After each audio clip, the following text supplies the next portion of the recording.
Assalamualaikum warahmatullahi wabarakatuh. Good morning, all. So today we're going to discuss chapter 2 about personality and person environment fit. Wait, something wrong. Okay. So here's the chapter objective. There is 6 chapter objective. The first is define personality and discuss the role of heredity. And the second is discuss the benefits and limitations of using the MBTI in organizations. And the third is list and explain the 5 factors in the big 5 theory of personality. And the fourth is summarize the elements of psychological capital. And the fifth is explain the effects of positive and negative core self-evaluations. And the last is to compare and contrast a person organization fit and person job fit. First, we know what is personality. If we discuss or talking about our own personality or other personal differences, it is very critical because personality is overall not is stable over the life course. For example, personality has been generally defined as regularities in feeling, thought, and actions that are characteristic of an individual. And also personality matters because it is linked to social behavior in organizations. And personality may affect our work habits and how we interact with our coworkers. And also personality and individual differences are aspects in OB that must be understood. If we in the future we becoming a leader, we have to work with our coworkers, our friends, rather than change their personality. So that's why I think we have to understood other people personality. And next is the role of heredity. Have you ever think about, can a brilliant engineer who is introverted change his personality and become an extroverted visionary leader? In other words, are personality traits inborn or learned? And this question has been addressed by the famous Minnesota Twin studies. The studies show that 50% of variations in occupational choice, whether a person is dentist or soldier, for example, it is due to heredity. Most people are surprised to learn this. Instead of trying to change a coworker personality, it is perhaps better to learn about personality differences and understand how different personalities operate at work, and then learn to work effectively with different types. And psychologists have developed inventories, it is personality tests to assess personality differences. And these tests are useful in training programs on conflict resolutions and team building. Next is about Myers-Briggs type indicators. The MBTI it is most often administered personality test to non-psychiatric populations and has been a popular approach with organization and used by Hallmark, GE, and many other large organizations in their leadership training and development programs. So there is a aspect, yeah, in MBTI test. It is first is I for introversion and E for extraversion. So extraversion tends to be outgoing, meanwhile introverts tend to be shy. And then as for sensing versus and for intuitions, it is sensing types tend to be practical, meanwhile intuitive people tend to be idea people. And T for thinking and F versus F for feeling. Thinking types tend to use logic, meanwhile feeling types tend to use emotions. And judging for J and P for perceiving, judging types tend to make quick decisions, and perceiving types tend to more flexible. People who take the MBTI test are grouped into 16 personality types, as you can see here in the picture. There is 16 personality, and for example, Rian is INFJ, Maria is ISFP, and me myself is INTJ. For example, in contrast, me myself INTJ, I am introvert, intuitive, thinking, and judging, may be attracted in scientific career, or ISTG are detail-oriented and practical, and ASTG are organizer and may be comfortable in managerial roles. So after we know our MBTI test results, it is used in organizations.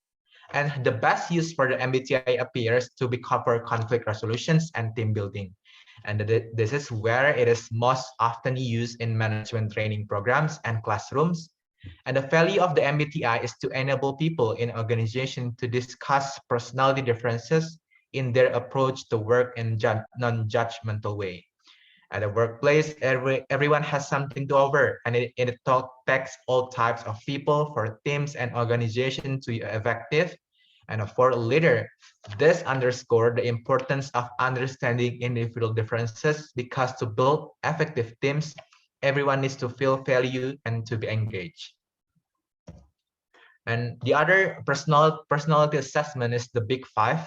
We call it as OCEANS, which stands for O stands for openness, C for conscientiousness, E for extraversion, A for agreeableness, and N for neuroticism.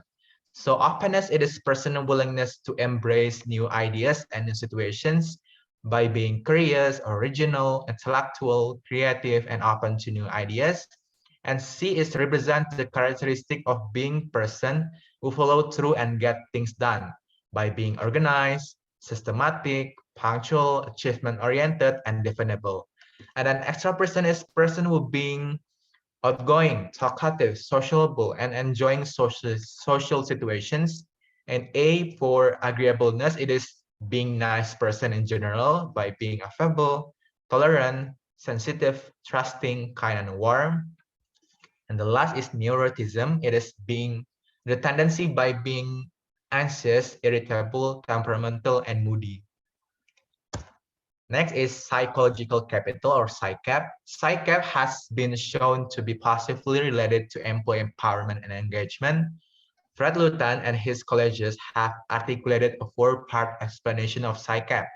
It is efficacy. Efficacy is person believe that they have the ability to execute a specific task in a given context, or we call it maybe confidence. And optimism, it is positive outcome outlook or attributions of events, which includes positive emotions and motivations. And hope is the will to succeed and the ability to identify and pursue the path to success. And the resiliency is coping in the face of risks or adversity, and the ability to bounce back after a setback. So bounce back, it is when someone is facing hard situations, he or she will return quickly after he will return to the normal situations, or we call it in Indonesian maybe cepat move on. And then this is the dimensions of positive psychological capital. Yeah, so as you can see here, there is efficacy and confidence, hope, optimism, and resiliency. These four aspects are related to the organizational competitive advantage due to impacts to the job performance. Next is about core self-evaluations. It is defined as fundamental premises that individuals hold about themselves and their functional in the world. People who have high core self-evaluation see themselves as competent in control. An experimental study found that management students who score high on core self-evaluations choose more complex tasks. So, and also CSA is very important for organizations to measure the job satisfactions and job performance, or about personal decisions about job search and the behavior and success. And then next is person environment fit. It is research on person environment. Fit has shown that when an individual personality is aligned with his or her environment, it is result in job satisfactions and organization commitment and better performance on the job. And also employees that fit their work environment are less likely to quit. So there is two types of person environment fit. It is first person organization fit.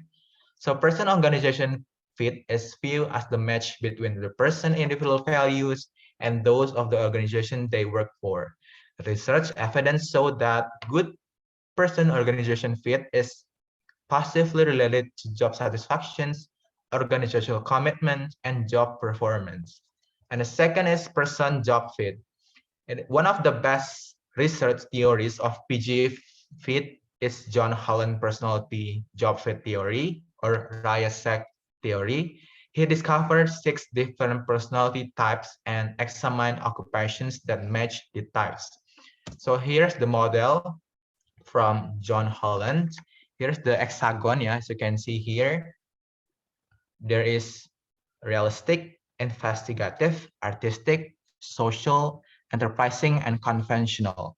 So realistic is people who have mechanical ability, prefer to work with objects, machines, tools, plants, or animals, like to work independently or outdoors, frank and hon and practical. Meanwhile, investigative is people who like to observe, learn, investigate, analyze, research, evaluate, or solve the problems. And an artistic is people who have artistic, innovative, or creative abilities, like to work in unstructured situations or using their imagination or originality. And a social is people who like to help people, to inform, enlighten, teach, train, develop, or cure them.